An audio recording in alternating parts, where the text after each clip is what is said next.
Selamat pagi, mari kita bahas emas ya. Tapi sebelum masuk emas ya, saya mau bahas portfolio ya. Waktunya sangat cepat ya, Septembernya sudah selesai ya, sekarang masuk bulan Oktober ya.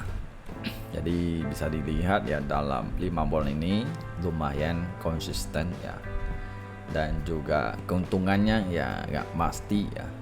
Kenapa bisa dibilang nggak pasti ya? Karena kita tidak bisa akan gerakan market ataupun candle ya. Jadi hanya berharap metode sesuai market. Nah, jadi bisa pendapatannya lebih gede kalau memang momentumnya sangat tepat terus ya.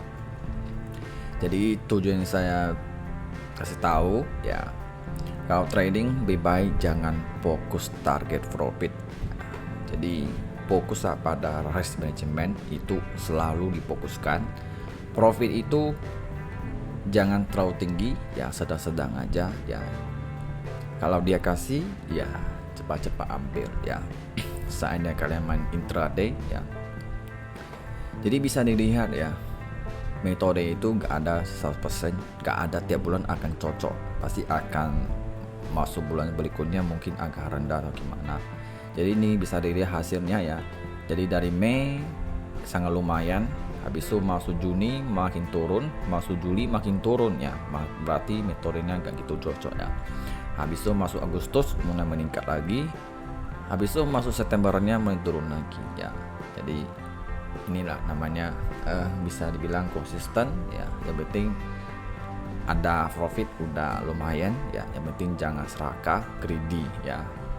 Jadi Oktober ini tanggal 1 ini sebenarnya saya profitnya sekitar $30 ya, hampir $30. Ini kan belum update ya, tunggu dia update, mungkin besok udah update, mungkin sudah ada hasilnya ya. Oke, sekarang kita akan bahas ke emas ya. Emas ini awalnya saya udah bilang dia awalnya mau koreksi ya, mau koreksi ke atas ya, memang dia koreksi ya. Tapi setelah lilih dia naiknya sudah melewati harga keseimbangan. Jadi ini tanda-tanda udah bullish ya. Sebelumnya sudah tanda-tanda dia mau downtrend, sekarang dia baik ke uptrend lagi ya. Jadi bisa dilihat setelah tarik data dari Fibonacci ke blow-nya di sini ya, kalian bisa lihat dia tembus ya 2654 ya. Ini harga keseimbangannya dia tembus dan bertahan ya. Jadi artinya emas ini awalnya beres, jari bullish lagi ya. Jadi bisa dilihat emas ini kalau kita trading ya nggak begitu gampang ya. Sentimennya udah kelihatan, tiba-tiba dia rubah. Tapi ya ada tapinya ya. Walaupun saya melihat ini sekarang dia ada tanda-tanda mau turun gitu ya, atau mungkin efeknya perang ini udah mulai agak reda atau gimana ya. Jadi saya lebih memilih ya gak mau entry sama sekali ya, karena memang ada hubungan dengan geopolitik perang sana ya. Ini kita tidak akan tahu, ini kan lebih pengaruh yang namanya berita, yang mana yang lebih sensitif, yang lebih ke dampak ke emas di situ ya. Mungkin awal kita sell, mungkin sekarang dia udah jenuh ke bawah nih. Oke, mungkin kalian sell ya. Tiba-tiba ada serangan atau apa sensitif, ini pengaruh and haven, nanti dia naik lagi di situ tiba-tiba, jadi bahaya. Walaupun kita sudah lihat tanda-tanda sudah ke bawah, nanti dia rubah lagi arahnya ya. Awalnya kita mau ke kiri, tiba-tiba dia ke kanan di situ ya. Makanya kalau kalian masih belum tahu cara trading itu lebih bahaya, kebanyakan loss nanti ya. Oke, jadi bisa dilihat bahwa emas koreksi jadi naik karena Iran luncurkan ya, lebih dari 200 rudal balistik ke Israel. Jadi sekarang udah mulai drama bahwa akan terjadi perang dunia ketiga atau perang akan meluas di situ ya. Jadi ini lagi ngetrend ya, jadi hati-hati ya. Saya sih harapnya jangan luas, jangan sampai perang ketiga. Sebenarnya tidak bagus, walaupun sana perang, kita Indonesia pun bisa terdampak juga ya. Kalau ekonominya nggak bisa putar ya bahaya juga, kita nggak akan dapat masukan dan juga sembakonya juga berkurang, nanti harga makin mahal, bahaya ya. Jadi jangan anggap bahwa bulan 3 sana gak ada pengaruh, jangan. Kalian harus hati-hati kalau pada di sana terjadi lebih luas ya.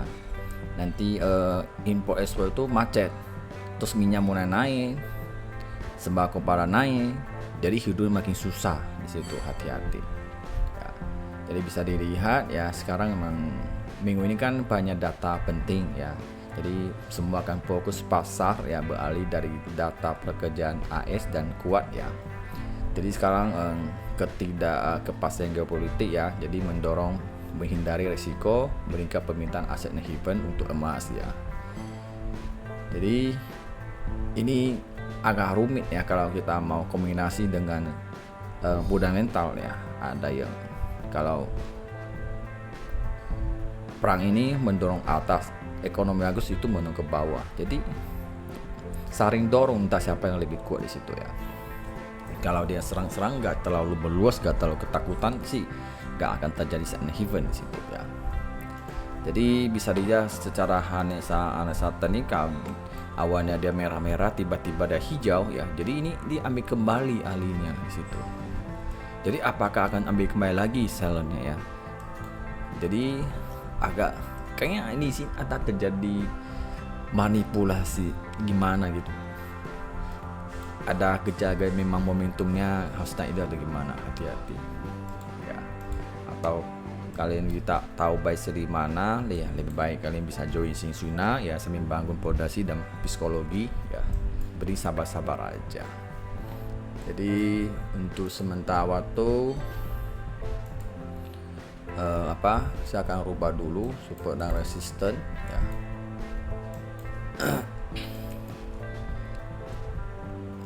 Kayaknya agak rubah, tetap sama lah ya, tetap begini.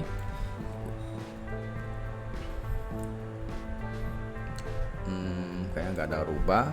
Kalau aku lihat kalau sampai resisten ini kan support nih EMA20 kalau ditutup, jadi tanda-tanda mau ke bawah lagi di situ. Ya, apakah memang dia mau cari lower high? Kita lihat ya. Kalau memang dia sengaja dorong atas ya, ini ya. Oke.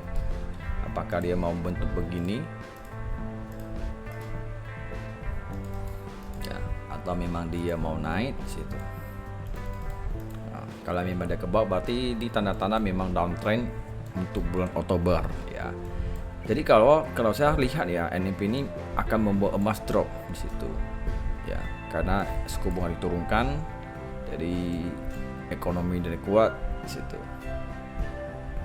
Apalagi kayak nggak ada lagi. Oke, sampai di sini aja. Bye.